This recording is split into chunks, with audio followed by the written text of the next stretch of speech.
மலை மேலே ஒரு கிராமம் இருந்ததுன்னா அது எப்படி இருக்குங்க? வெளிச்சமாக நல்லா பிரைட்டாக இருக்கும்.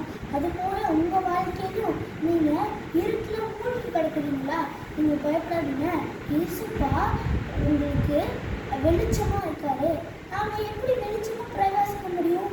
இயேசுப்போட வார்த்தையை நம்ம படிக்கும்போது அது நம்முடைய கால்களுக்கு தீபமாக வெளிச்சமாக இருக்குங்க.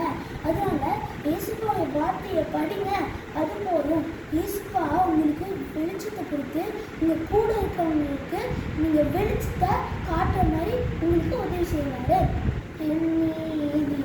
வெளிச்சத்தை போலாக்கினீர், என் நியாயத்தை பட்ட பகல் போலாக்கினீர், உமக்காய் காத்திருப்பேன்,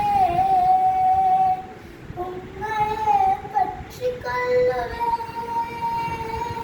உம் வார்த்தையாய் திருப்தியாவே, உம் சமூகத்தில் மகிழ்வேன். நீங்கள் இயேசுவோட வார்த்தையை மட்டும் படிங்க, நீங்கள் உலகத்துக்கு வெளிச்சமாக இருப்பீங்க.